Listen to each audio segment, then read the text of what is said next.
اما بعد فاعوذ باللہ من الشیطان الرجیم بسم اللہ الرحمن الرحیم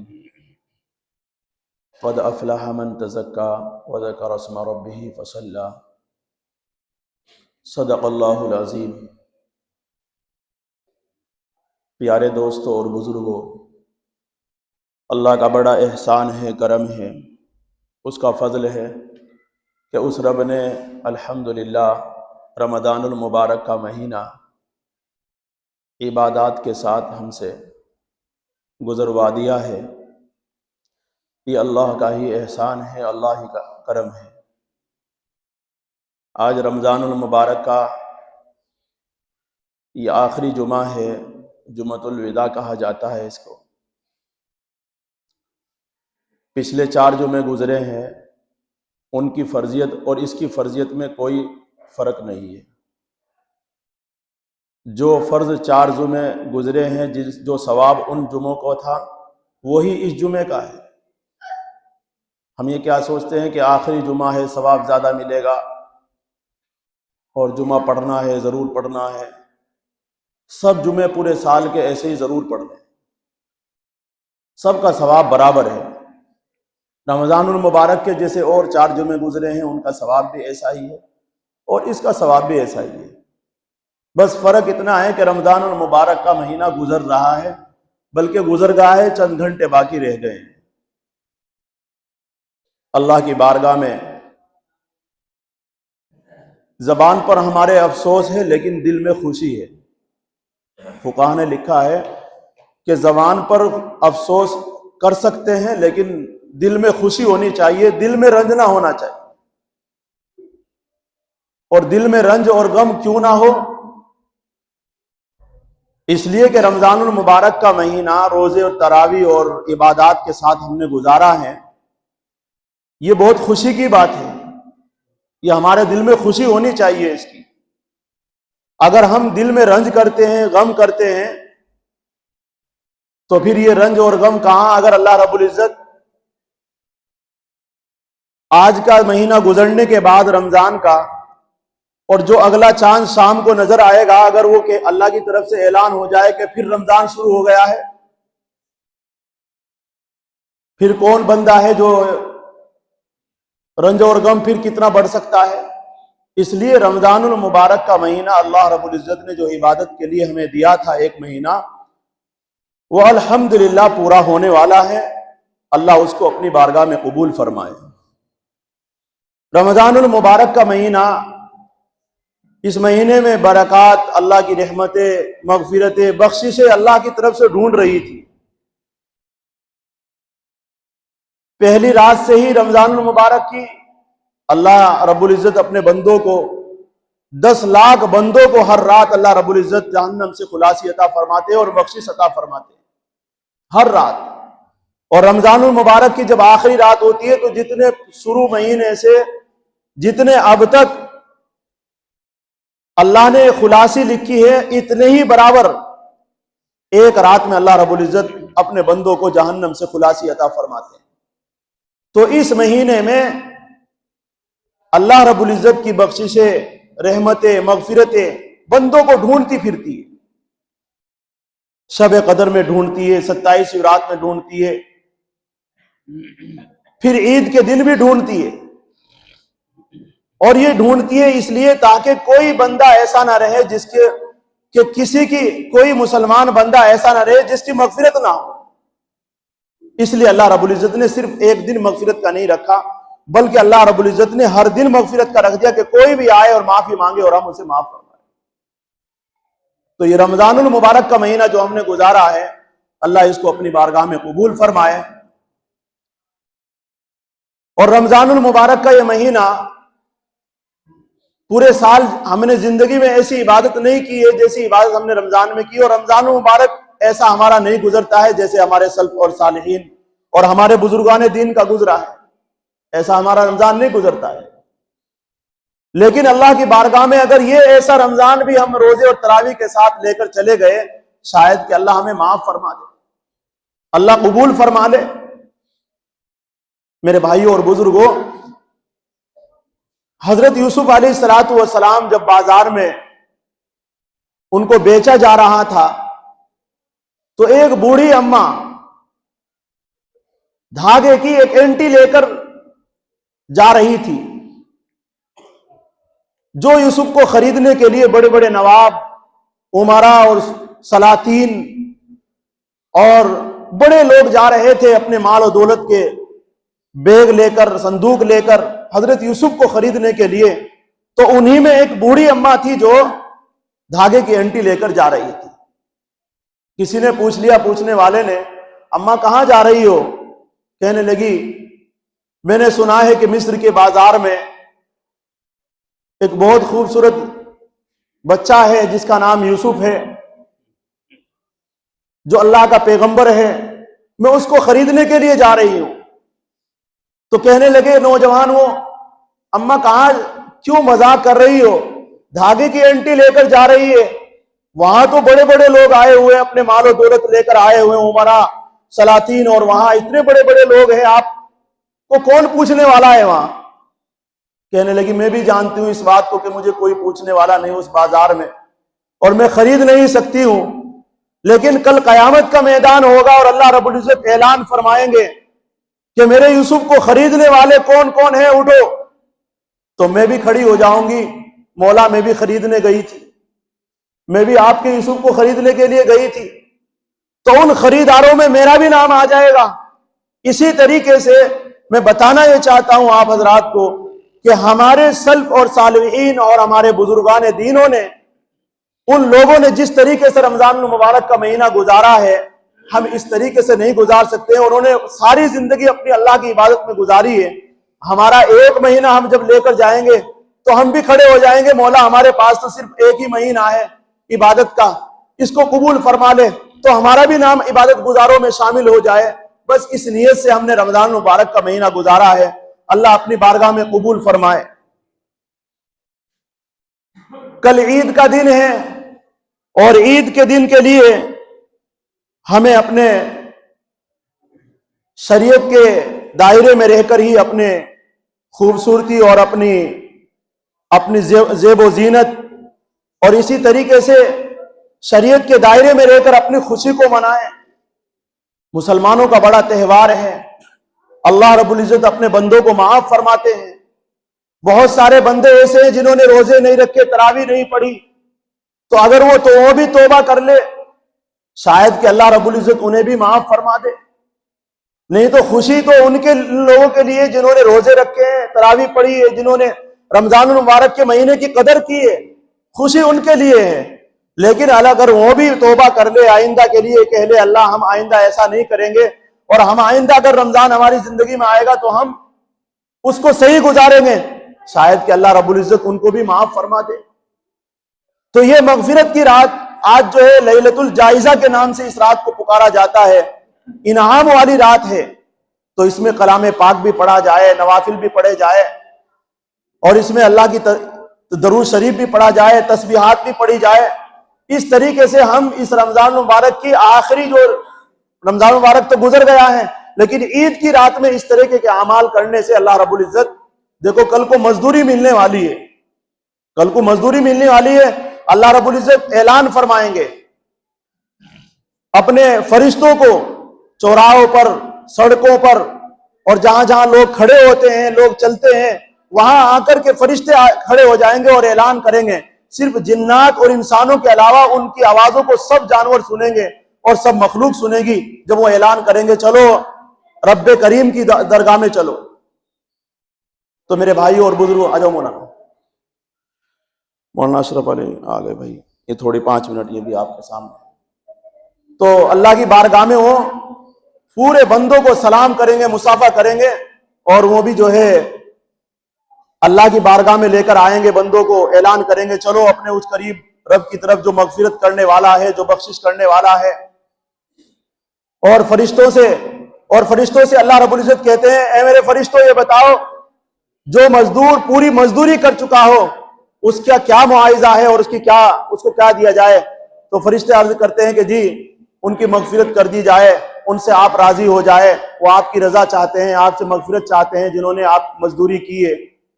تو اللہ رب العزت کہتے ہیں میرے فرشتوں آپ گواہ رہو، میں گواہ بناتا ہوں تم کو، میں آج اپنے بندوں سے راضی ہو گیا ہوں، میں آج ان کی مغفرت کر رہا ہوں، ان کی بخشش کر رہا ہوں۔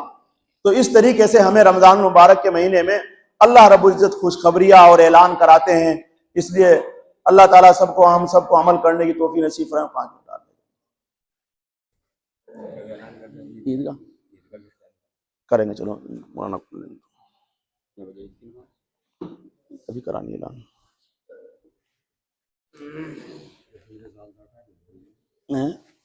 وہاں 9:15 بجے عیدگاہ میں 8:30 بجے نہیں 8:30 ٹھیک ہے۔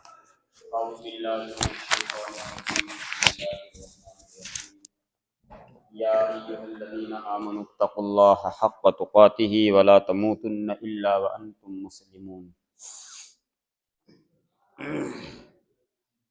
در جوانی توبہ کردن شیوائے پیغمبریست، در جوانی توبہ کردن شیوائے پیغمبریست، وقت پیری گرگ ظالم می شود پرہیزگار۔ محترم بزرگوں، نوجوان ساتھیوں، آج یہ رمضان المبارک کا آخری دن ہے اور آخری جمعہ ہے رمضان کا۔ سب سے پہلی بات میں یہ عرض کرنا چاہوں گا کہ ہمارے یہاں الوداعی جمعہ کی جو بہت ساری خصوصیت لوگ سمجھتے ہیں، شریعت میں اس کا کوئی تصور، کوئی خیال نہیں ہے۔ باقاعدہ بعض خطبوں میں الوداع الوداع کے نام سے خوب جھوما جاتا ہے، شریعت میں اس کی کوئی اہمیت نہیں ہے۔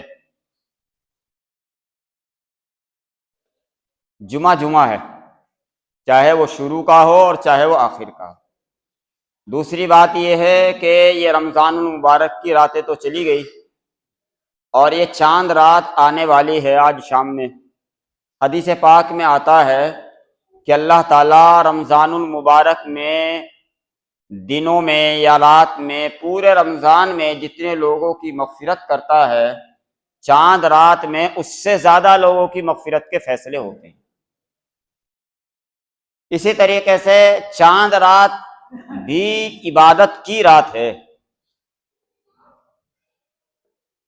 پہلا عشرہ رحمت کا ہے رمضان المبارک کا، اور دوسرا مغفرت کا ہے، اور تیسرا جہنم سے چھٹکارے کا ہے۔ یہ جو 3 عشرے ہیں اور تینوں کا مقام الگ الگ ہے، یہ آخر کیوں ہے، کس وجہ سے ہے، اور یہ ہم سے کیا مطالبہ اور تقاضا کرتے ہیں، یہ چیزیں سمجھنے کی ہے۔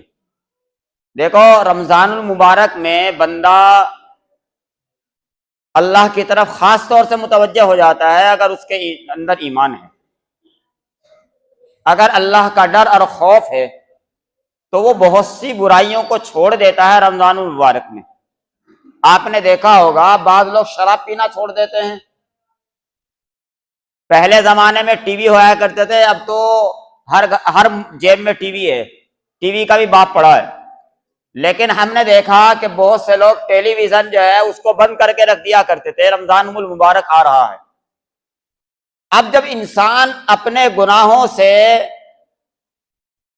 توبہ استغفار کر کے رمضان المبارک کا اہتمام کرتا ہے، تراویح پڑھتا ہے، روزہ رکھتا ہے اللہ کے لیے، تو اللہ تعالیٰ کی خوب رحمتیں پہلے عشرے میں برستی ہیں، اور ان رحمتوں کے نتیجے میں دوسرے عشرے میں پہنچتے ہی اللہ کی طرف سے مغفرت کے فیصلے ہونے شروع ہو جاتے ہیں۔ جو جس درجے کا ہوتا ہے اسی درجے سے اس کی مغفرت کے فیصلے ہو جاتے ہیں۔ پھر جب تیسرا عشرہ آتا ہے، دوسرے عشرے میں تو بیل ہو گئی مغفرت کی، تیسرے عشرے میں چھٹکارا ہوتا ہے، جہنم سے چھٹکارا۔ اس کا مطلب یہ ہے کہ ہمیں رمضان المبارک میں اللہ کی عبادت خوب کرنی ہے۔ ابھی ہمارے حضرت مفتی صاحب نے جو آیت پڑھی تھی، قد افلح من تزکا، یقیناً کامیاب ہو گیا وہ جس نے پرہیزگاری اختیار کی۔ اس رمضان کا مقصد، روزوں کا مقصد، تراویح کا مقصد، قرآن پڑھنے کا مقصد، عبادت کرنے کا مقصد، ذکر و اذکار کا مقصد، سب کا مقصد وہی ہے جو قرآن کریم کی اس آیت میں جو مفتی صاحب نے پڑھی وہ ہے، من تزکا، جس نے پرہیزگاری اختیار کی وہ کامیاب ہے۔ روزہ حاصل کرنے کا، روزہ رکھنے کا مقصد بھی پرہیزگاری ہے۔ آپ یہاں تشریف لائے ہیں جمعے کی نماز میں، جمعہ پڑھنے کا مقصد بھی پرہیزگاری ہے۔ جو اعمال اور جو عبادتیں ہم کرتے ہیں دوستو بزرگوں، اس کا بنیادی مقصد تقوی اور پرہیزگاری ہے۔ گناہوں سے بچنا، واہیات سے بچنا، منہیات سے بچنا، جن کاموں سے اللہ اور اس کے رسول نے منع کیا ہے ان کاموں سے باز آنا نفس کا تقاضا ہوتا ہے، شہوت کا تقاضا ہوتا ہے، لیکن اللہ کا ڈر اور اللہ کا خوف ہوتا ہے۔ وہ بندہ اللہ کے ڈر اور خوف سے، نفسیات سے، خواہشات سے، ان سے بچ کر اللہ کی عبادت کرتا ہے، اللہ کی طرف متوجہ ہوتا ہے، یہ اللہ کو بہت پسند ہے۔ اس لیے جوانی میں جوانوں کی عبادت اللہ کو پسند ہے۔ اس کے جوان آدمی کے پاس طاقت ہے، گناہ کرنے کی ہمت ہے، لیکن پھر بھی وہ گناہ سے بچ کر اللہ کی طرف متوجہ ہوتا ہے۔ یہ ہے اللہ تبارک و تعالیٰ کو بندہ پسند۔ اس لیے میں خاص طور سے نوجوانوں سے، میں نے جو شعر پڑھا ہے شیخ سعدی رحمۃ اللہ علیہ کا، در جوانی توبہ کردن شیوائے پیغمبریست، وقت پیری گرگ ظالم میں شبت پرہیزگار، کہ جوانی میں توبہ کرنا وہ نبیوں کا طریقہ ہے، اور وقت پیری بڑھاپے میں ظالم بھیڑیا بھی پرہیزگار بن جاتا ہے۔ اب گناہ کرنے کی ہمت نہیں رہی، فیملی کے لوگوں نے، گھر کے لوگوں نے بھی اس کی ڈیوٹی بچوں کو سامان لا کے دینے کی اور دودھ لانے کی لگا دی، اب گناہ کر ہی نہیں سکتا ہے۔ اب وہ کہاں جائے گا بیچارہ؟ مسجد میں ہی تو جائے گا۔ ارے بھائی یہ نوجوان بیٹھے ہیں، آپ کے پاس موبائل ہے، سب کچھ آپ دیکھ سکتے ہیں، آپ کے پاس بہت سارے گناہ کرنے کے جو ہے موقع ہیں، طاقت ہے، پیسہ ہے، ہمت ہے، لیکن آپ سارے گناہوں کو اللہ کے ڈر کی وجہ سے چھوڑتے ہیں۔ یہ اللہ تعالیٰ کو بے انتہا پسند ہے۔ میں آپ کو بات بتاؤں، میں نے جن استاد کے پاس حفظ کیا ہے، 9 سال میں نے ان کی خدمت کی۔ جب میری 15 یا 16 سال کی عمر ہوئی، فارسی میں عربی اول میں آیا، مولویت پہ قدم رکھا، انہوں نے مجھے سب سے پہلے یہ نصیحت کی تھی کہ نفس کا تقاضا اور شہوت کا تقاضا اللہ نے سب کے ساتھ رکھا ہے، اور یاد رکھو دنیا میں سب سے زیادہ جو برائیاں وجود میں آتی ہے وہ خواہشات اور نفسیات کی وجہ سے آتی ہیں۔ آدمی اپنے نفس پر کنٹرول نہ کرے، بس یہ ساری برائیوں کی جڑ ہے۔ کہنے لگے بھائی نفس تو اللہ نے سب کو لگایا، لیکن جو بندہ اس نفس پر کنٹرول کرتا ہے اور پھر اللہ کی طرف متوجہ ہو کر اللہ کی عبادت کرتا ہے، گناہوں سے بچتا ہے، وہ بندہ اللہ کو بے انتہا پسند ہے۔ میں آپ حضرات سے درخواست کروں گا کہ اب آج رمضان ہے، آج آپ کی مسجد شام کو بھی بھری ہوئی ملے گی، اور مجھے پتا نہیں یہاں کا کیا ماحول ہے۔ ہمارے یہاں تو عید والے دن فجر کی نماز میں خوب نمازی ہوتے ہیں، لیکن اس کے بعد ظہر میں کیا ظہر کی نماز معاف ہے بھائی؟ کیا صرف رمضان کی نماز فرض ہمارے اوپر ہے؟ رمضان کے علاوہ کوئی نماز؟ اگر آدمی کے پاس کپڑے نہ ہوں تب بھی نماز معاف نہیں، بیٹھ کر پڑھے اگر ننگا ہے تو۔ آدمی بیٹھ کر نماز نہیں پڑھ سکتا، پڑھا ہے، پڑھے بھی نماز پڑھے، نماز معاف نہیں ہے۔ روزہ معاف ہو جاتا ہے، حج معاف ہو جاتا ہے، زکوٰۃ معاف ہو جاتی ہے، غریب ہو جائے، قرض ہو جائے، نماز معاف نہیں ہے کسی بھی صورت میں۔ میں آپ سب حضرات سے درخواست کروں گا دوستو بزرگوں، نمازوں کو پڑھو، اور اللہ کی جو بہترین عبادت ہے جو انسان کو ساری برائیوں سے بچاتی ہے، خواہشات سے، نفسیات سے، بے حیائی سے، دوسری برائیوں سے بچانے والی چیز ہے، وہ نماز ہے۔ اپنی نمازوں کو درست کر کے پڑھو، وضو اچھے طریقے سے کرو۔ اللہ کے نبی صلی اللہ علیہ وسلم کے پاس ایک آدمی آیا مسجد میں، آپ مسجد میں تشریف فرما تھے، جلدی جلدی میں نماز پڑھنے لگا۔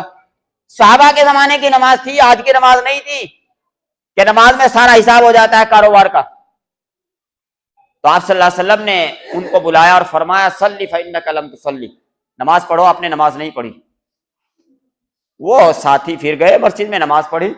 ظاہر بات ہے اللہ کے نبی کا حکم ہے تو نماز ٹھیک ٹھاک ہی پڑھی ہوگی، آج کے زمانے کے اعتبار سے تو بہت اچھی نماز پڑھی ہوگی، لیکن آپ نے پھر بلایا اور پھر کہا صلی فإنک لم تصلی۔ 3 مرتبہ آپ صلی اللہ علیہ وسلم نے ان ساتھی کو جو نئے تھے، بالکل اسلام میں داخل ہوئے تھے، 3 مرتبہ واپس کیا اور پھر فرمایا صلو کما رأیتمونی اصلی، جیسے مجھے نماز پڑھتے ہوئے دیکھتے ہو ایسے نماز پڑھو۔ انسان کی زندگی میں اگر نماز صحیح ہے ایسا نہیں ہو سکتا کہ اس کی زندگی سے برائیاں ختم نہ ہو۔ ایک صحابی، ان کے بارے میں صحابہ نے شکایت کی، اللہ کے نبی ہمارے ساتھی جو ہے نماز بھی پڑھتے رہتے ہیں، گناہ بھی کرتے رہتے ہیں، اور قرآن ہی کہتا ہے ان الصلاۃ تنہی عن الفحشاء والمنکر، نماز انسان کو بے حیائی اور بری باتوں سے روکتی ہے۔ فرمایا ان کی فکر نہ کرو، اگر وہ نماز صحیح پڑھتے ہیں تو ایک نہ ایک دن ان کی نماز ان کو تمام برائیوں سے روک دے گی۔ وہ تو صحابہ کی نماز تھی، کچھ دعا کایا ساری برائیاں زندگی سے نکل گئی۔ اگر ہم نیک بننا چاہتے ہیں، اگر ہم متقی بننا چاہتے ہیں، اپنی نمازوں کو درست کریں، تہجد پڑھیں۔ آج ہماری مسجدوں میں تہجد پڑھنے والے نہیں رہے بھائی، اللہ ہمیں عمل کی توفیق عطا فرمائے، اللہ عمل کی توفیق عطا فرمائے۔ میری آپ سب کو پیش کی ہی عید مبارک ہو، اللہ یہ موقع میں بار بار نصیب فرمائے، رمضان المبارک بار بار نصیب فرمائے۔ رمضان المبارک میں عید کی جب نماز پڑھ کر انسان گھروں کو لوٹتے ہیں، حدیث پاک میں آتا ہے اللہ تعالیٰ کی طرف سے فرشتوں کو اعلان ہوتا ہے کہ جاؤ سب سے کہہ دو، سب سے مصافحہ ملا اور تم بخشے بخشائے گھروں کو چلے جاؤ۔ اب اللہ نے عید والے دن ہماری سب کی مغفرت کر دی، لیکن ہم پھر دوبارہ گناہوں میں داخل نہ ہو اور نمازیں نہ چھوڑیں۔ اللہ عمل کی توفیق عطا، سب نماز پڑھیں گے بھائی انشاءاللہ، اللہ عمل کی توفیق عطا فرمائے، سنتیں پڑھیں۔